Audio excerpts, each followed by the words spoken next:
الحمد للہ الذی جعل الشمس ضیاء والقمر نورا صلاۃ والسلام علی سیدنا و نبینا و حبیبنا و طبیب قلوبنا و شفیع ذنوبنا مولانا طیبین الطاہرین المعصومین المظلومین الغر المیامین الذین اذهب اللہ عنہم الرجس وطہرہم تطہیرا۔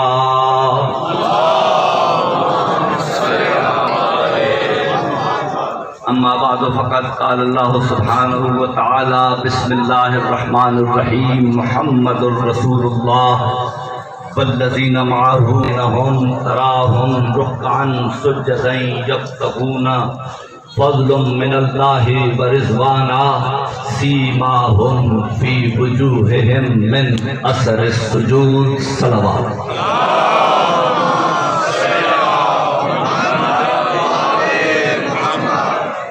میرے محترم دوستو، عزیزو، میرے سنی شیعہ بھائیوں، میں نے لفظ استعمال کر دیا سنی شیعہ، حالانکہ یہ سنی اور شیعہ میں کوئی فرق نہیں ہے۔ سنی اپنے آپ کو اہل سنت کہلواتے ہیں۔ میں مسلمانوں کے اس مشترکہ اجتماع میں ایک اعلان کرنا چاہتا ہوں کہ میں پہلے اہل سنت ہوں اور اس کے بعد اہل تشیع، کیونکہ جو اہل سنت نہیں ہے وہ اہل تشیع نہیں ہو سکتا۔ دوسری میری خوش قسمتی یا میری بدقسمتی کہ ہر ایسی جگہ پر جہاں پہ مشترکہ اجتماع ہوتا ہے مسلمانوں کا، وہاں کوئی نہ کوئی مجھے یہ کہہ دیتا ہے صحابہ کو مانتے ہو؟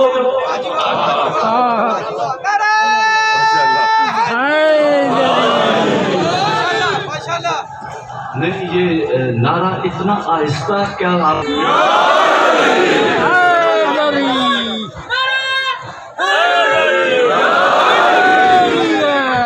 صحابہ کو مانتے ہو؟ اور ہر جگہ بتانا پڑتا ہے بھائی مانتا ہوں، جیسا میں مانتا ہوں کوئی مان ہی نہیں سکتا۔ ہر جگہ بتانا پڑتا ہے کہ صحابی کی شان کیا ہے، کہ صحابی کی ہمارے نزدیک شان کیا ہے۔ صحابی اس ذات پاک کو کہتے ہیں۔ صحابی اس پاک ہستی کو کہا جاتا ہے جس نے ایک ایک لفظ کو ذہنوں میں بٹھاؤ، جو جانتے ہیں وہ تو جانتے ہی ہیں، جو نہیں جانتے وہ ذہنوں میں بٹھاؤ۔ صحابی وہ ہوتا ہے کہ جس نے حالت ایمان میں سرکار کی زیارت کی ہو۔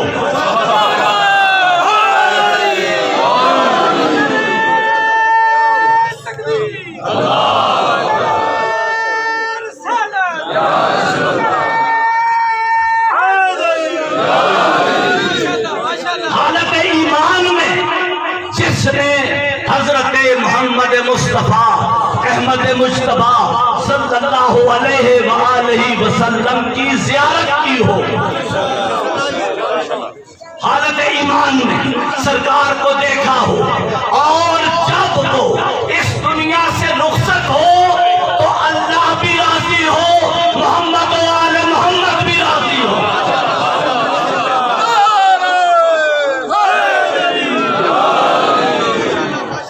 مجھے بتانا ہے میں صحابی کو سمجھتا کیا، محمد و آل محمد بھی راضی ہو۔ کیا شان ہوگی ان کی کہ جنہیں پاک رسول کی بیٹی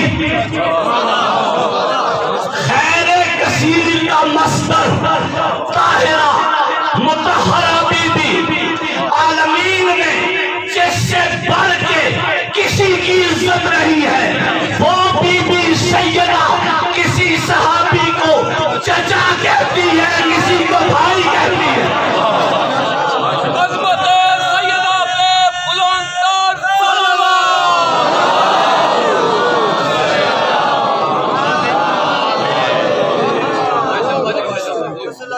جنت کے مالک حسن اور حسین کسی صحابی کو نانا کہتے ہیں. یہ ہے صحابہ کرام، کوئی معمولی ہستیاں نہیں ہیں، بہت بلند مقام ہے ان کا. انہوں نے اپنے گھروں کو پاک رسول کی خاطر چھوڑا، انہوں نے اپنے خاندانوں کو پاک رسول کی خاطر چھوڑا، انہوں نے اپنی زندگیاں سرکار پر قربان کی. جن میں ایسے بھی تھے کہ جنہیں اسلام کے باغیوں نے قتل کیا.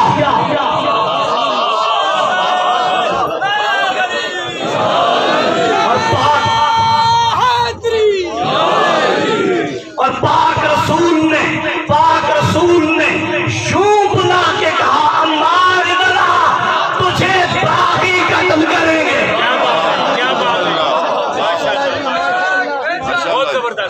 حضرت محمد بن ابو بکر کو کون ہے وہ؟ حضرت محمد بن ابو بکر کون ہے جانتے ہو؟ مسلمانوں کے پہلے خلیفہ حضرت ابو بکر رضی اللہ تعالیٰ عنہ کے بیٹے ہیں، اور حضرت عائشہ رضی اللہ تعالیٰ عنہا کے سگے بھائی ہیں. انہیں قتل اور وہ قتل ہوئے سرکار کی محبت میں، اور انہیں ایک جانور کی کھال میں سیل کر جلایا گیا. تمام ہستیاں ہیں، لیکن میرے عزیزو ایک بات سارے سنی اور شیعہ میرے سارے بھائی ایک بات تو مانتے ہو نا کہ صحابہ کرام اور ذوات مقدسہ ہیں اور آل محمد اور ہیں. میں کسی تقابل کا قائل نہیں ہوں کہ خدا نخواستہ میں ان کا آپس میں مقابلہ کروں. ایک چھوٹی سی بات کہتا ہوں کہ آل محمد میں اور صحابہ کرام ان پر ہماری جانیں قربان، نبی کے صحابہ پہ ہماری جانیں قربان، لیکن آل محمد میں اور اصحاب محمد میں ایک فرق دنیا سمجھے کہ اسلام کی بنیاد ہے، دین کی بنیاد ہے نماز، کا ستون ہے. میں کوئی تقابل نہیں کر رہا، کوئی تقابل نہیں کر رہا، لیکن میرے عزیزو آل محمد اور اصحاب محمد میں صرف چھوٹا سا ایک فرق ہے. اب تم اس فرق کو چھوٹا سمجھو تمہاری مرضی، بڑا سمجھو تمہاری مرضی. آل محمد وہ ہے کہ جن پہ نماز میں درود نہ پڑھو تو نماز نہیں ہوگی.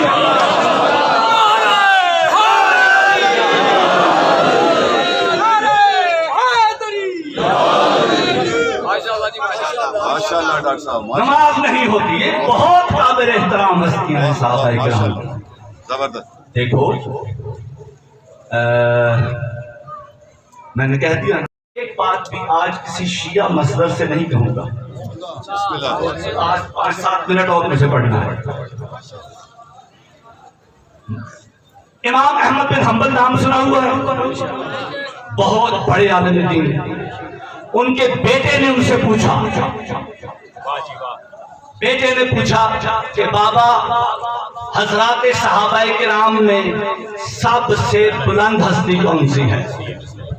انہوں نے نام لیا، انہوں نے کہا اور انہوں نے کہا ان کے بعد بہت سے صحابہ کرام کا نام حضرت احمد بن حنبل نے لیا. لیکن بیٹے نے سوال کیا کہ بابا آپ نے سب کے نام لیے ہیں، علی کا نام نہیں لیا. علی آپ نے نہیں لیا. کہا عبداللہ میرے بچے تو نے تو پوچھا ہے کہ صحابہ کرام کی درجہ بندی کیا ہے، علی تو آل محمد میں سے ہے.